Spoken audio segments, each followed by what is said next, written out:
The 2000s era was a really good era for Mercedes. They made some really good, well-engineered and very pretty cars, I think. The problem is, of course, now that the 2000s was quite a while ago and these cars are getting on a bit, so they're up to 20 to 25 years old now. And that means that they are at the bottom of their depreciation curve. It means that they are now worth not all that much money. And of course, it means that they tend to be neglected when it comes to servicing and care. And you know, because it's a Mercedes, it's a very complicated car. It's a car that was designed to be luxurious and sophisticated. And it means that there are many different things that can go wrong and many things that need checking, and for that reason it's best to take these cars to a specialist. But of course most people probably certainly with the lower end models of these cars don't bother, and I think that really your car does deserve a specialist. It deserves the treatment of someone who knows exactly what to look for in these cars. I've sort of realised that recently because for the last couple of years I've not really been living true to my word, because I've taken this car just for standard oil changes and I've not really done anything more than that, other than, you know, making sure it passes the MOT. And so I thought I'd better rectify that and take it for a proper full inspection at a specialist. As a YouTuber, I do watch a lot of other car YouTube. I always have done before I even started my own channel. And there's a channel that I'm really into at the moment that's sort of recently become aware of, and it's SPR Autos, who are an independent Mercedes-Benz specialist who also happen to run a YouTube channel. So I went over to Stockport to see them, to see Sam at SPR, and have them basically fully inspect the car, do the health checks on it. Now that's part of the B service, which this car was due anyway. Obviously on this car in particular, the 200 compressor, you can do some of the service items yourself, like it's very simple to do the air filter and pollen filter, but I thought, well, as I'm there, and I might as well get that done as well. What I will say is, it's quite an interesting experience. I've never spent any time underneath my car or around it in that detail. It wasn't all plain sailing. We did find a few issues that will need rectifying. I think it's quite fascinating, and hopefully you'll think the same thing. So this is what happened at SPR yesterday. So we're here at SPR Autos with Sam. Finally. Yeah, finally. It's good to meet you. I'm watching you on my TV all the time, so it's likewise. yeah. So definitely check out his channel, SPR Autos. Yep. And yeah, today we're just going to basically do a B service and a health check the car's all running okay, and famous hopefully, CLK. Yeah, exactly. Yeah, it's the CLK, and just hopefully we won't have a massive list of things, but let's see. It's always content if we do. So. It's like new, isn't it? It's 44,000 miles. Yeah. It's on twice as many miles as when I originally bought it. That's good. That means you use it. Yeah. The handbrake's not releasing as good as it should, so I've just pulled the handle to release that. The handbrake light's staying on. I've noticed that happens. I have to pull it up with my foot. Yeah.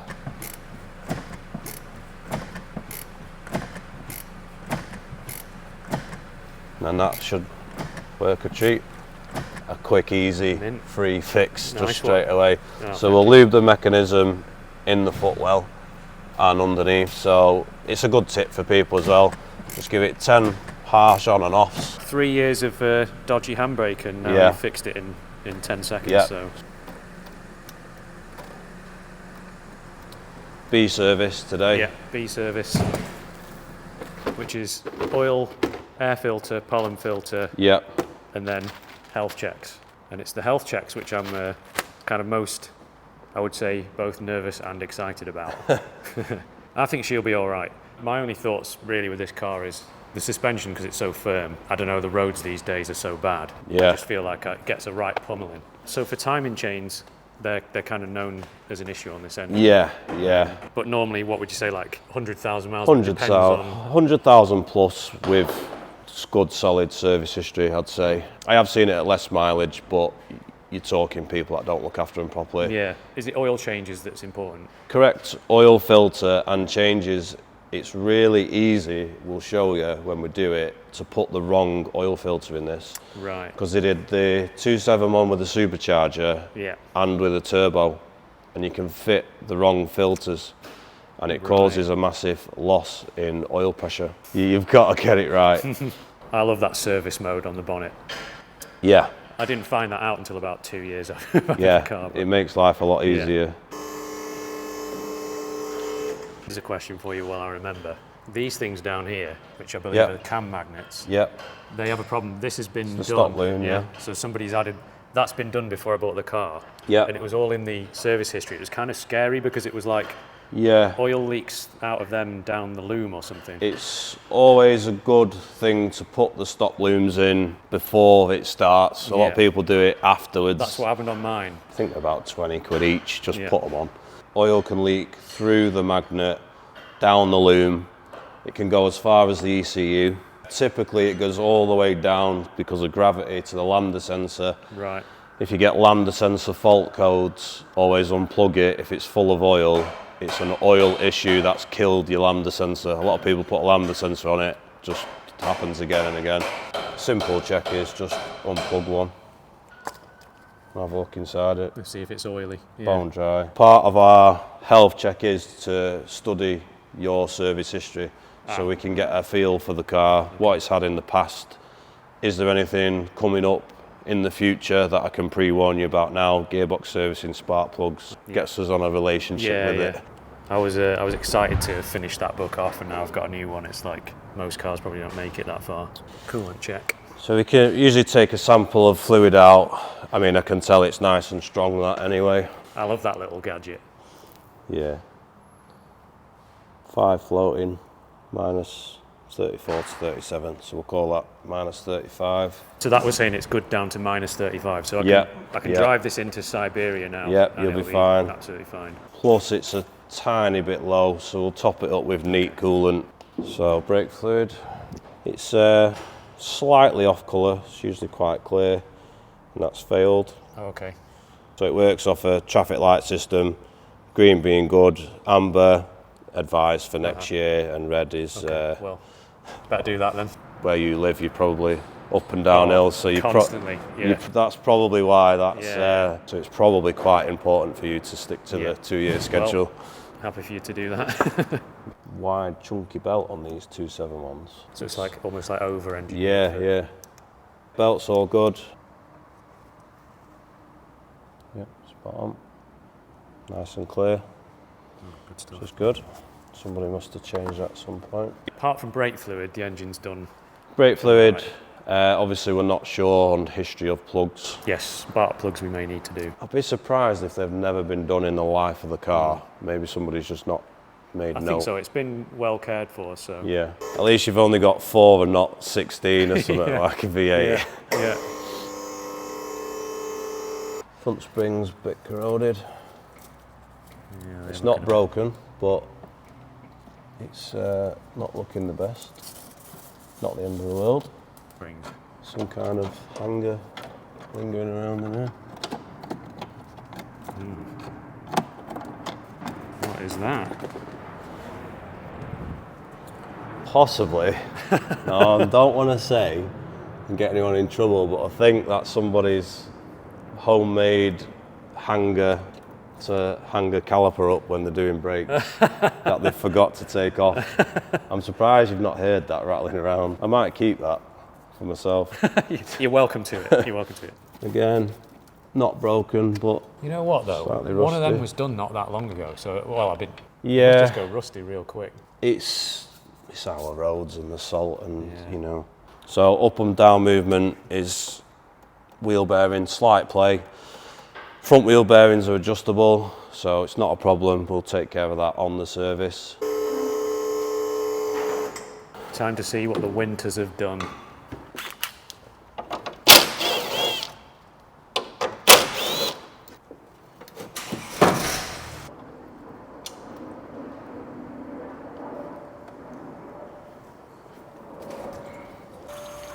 So you can see that They're all crumbling, aren't they? separating a bit, yeah.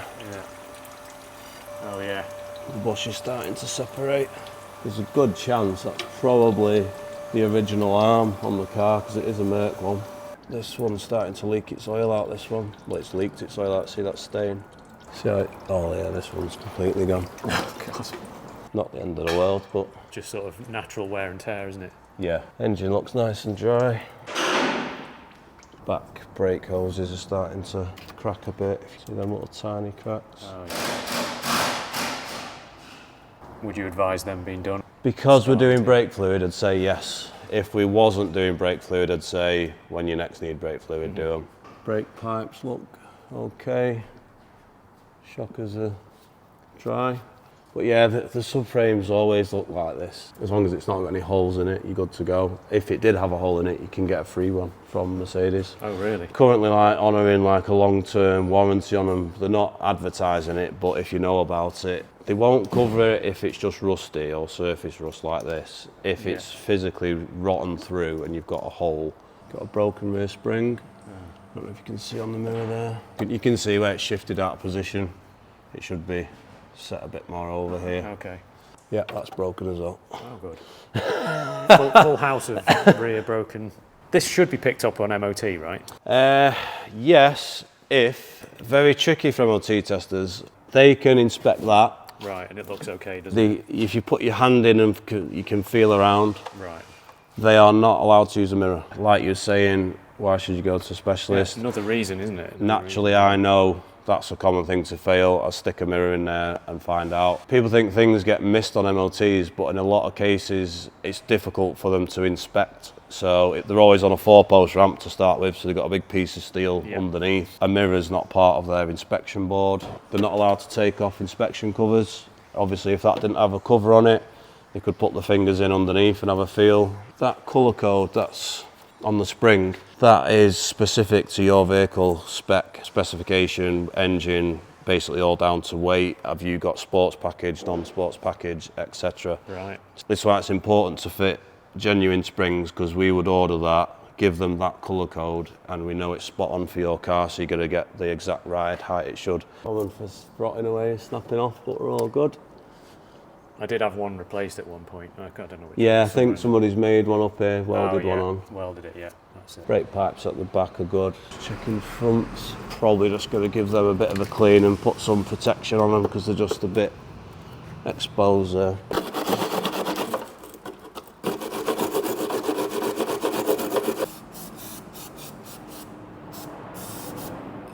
It's a bit like an under seal type thing. It just will get you through the winter. I can see it. Oh, that's the handbrake.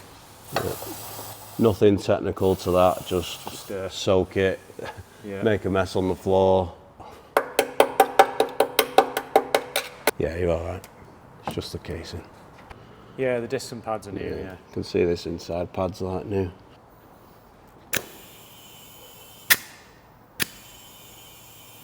Spot on. They are a good wheel then, aren't they? Yeah. They remind me of like the older touring cars wheel. That didn't feel good, did it? Yeah, I'm not a massive fan of aftermarket bolts. Right, I got them off eBay, if I'm honest. It might just be that there's a load of rust in the hub, to be honest. So bearings behind there, we'll take the cap off and get that adjusted up. So just a tiny turn, that's it. Oh, is that all it is? It's not like, you know, spanner tight, it's just nipping those bearings together and that's it really. Tighten it up, and then when we put the wheel back on, that up and down movement will be gone. It's good that they still kept like a serviceable bearing really. They've took them off the latest stuff, but so they just did. a new one now if you need. Yeah. Oh God. So basically, because I've bought aftermarket wheel bolts, they are longer than the Merc ones, and it's going into threads in the hub that I've never seen any seen a action bolt before, yeah. And they're all rusty, so yeah. Something to be wary of if you're buying aftermarket bolts. That should be holding that disc on, whereas I can. Once the wheel's on, it does the same principle, but it just keeps it in place while it's off. So obviously we've got the suspension arm that needs doing. To change that arm, we need to drop the roll bar down. The bolts that hold the roll bar in position are common for snapping, so what we're going to do is going to make another appointment to have that done. So in the meantime, I'm going to drown it in penetrating fluid to hopefully help us out. That'll be doing its job while we're waiting, yeah. So I've been having genuine filters, so that's good. I'm trying to remember where it got done last, whether it was, I think it was Merck's, yeah, so that's why. I'll get that off, give it a clean out, get the new one on. Yeah, so just brake cleaner that out, give it a nice dry just to get any debris out of the inside. You don't really have to do that, it's just Like OCD really. It's like last time I went to the dentist and he was polishing the back of my teeth, and I said, well, is that, do you need to do that? Yeah, you can't see He's like, that. oh, well, no, but I can see it.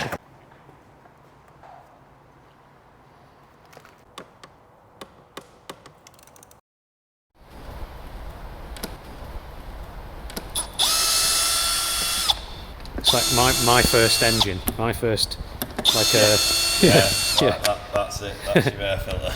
Yeah.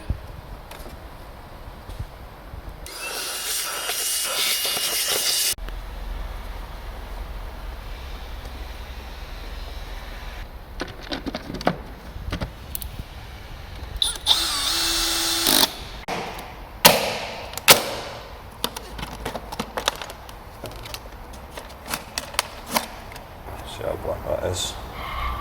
That would have been all in my lungs.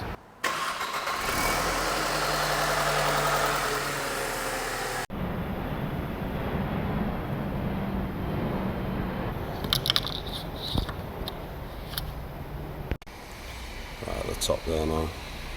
Do you ever have issues with the supercharger on these? No. No, it's just... Never know. It's a shame they stopped using the supercharger. It's reliable, really good performance, and then they've gone back to turbos. Yeah, it's all the emissions thing, isn't it, I think? Yeah, it's a shame because they had a good run with the superchargers, obviously. The only thing that disappointed me about it was that you can't hear it. Once again, a nice location for them on the top of the engine. Nice and easy. It makes a change from working on a big FDA engine. Video on the lines. Yeah.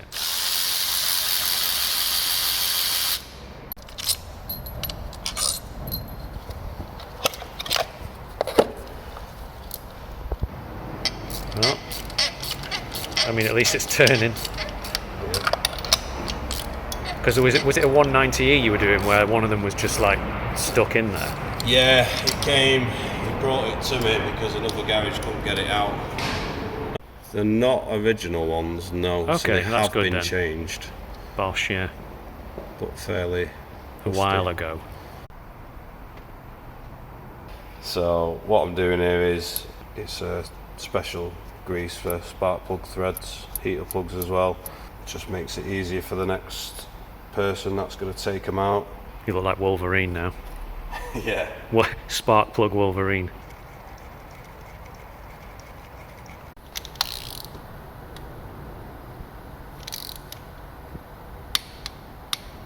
It's a platinum plug and it's very specific when you torque it in that it lands in a certain position. So if it's under torqued or over torqued, it might land in the wrong place. It can cause misfires.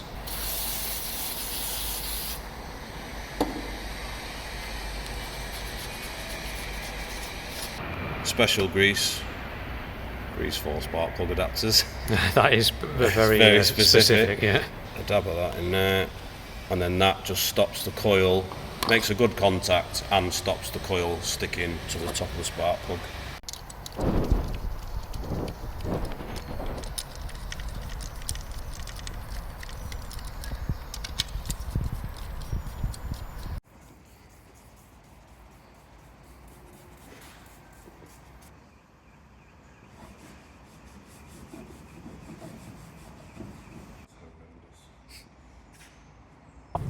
Well, I found that whole thing absolutely fascinating, and I hope you did too. It's interesting that, you know, things that the MOT you would expect to pick up, you can't really rely on that for reasons that we explain. If you've got a car like this, you need sort of someone who knows what they're looking for to look over the car, because an MOT will only go so far. Yes, potentially I've got a reasonably large bill coming up, but, you know, I don't mind. I love this car, and she's done me proud for 3.5 years now, and every penny that I spend on this car, she's earned it. Seek out a specialist and have them check the car over and see what they find. You know, they're not just going to find things for no reason. It'll be things that are important and need sorting. I'm going to be taking it back to SPR to get those things that we spotted sorted. So if you want to see a video on that, please do comment below, because I'm going to go back there anyway. So if you want us to film it and show you more in depth in the replacement of those parts and so on for part 2, then please do comment below. And of course, thank you very much to the team at SPR and to you guys for watching, and I'll see you in the next video.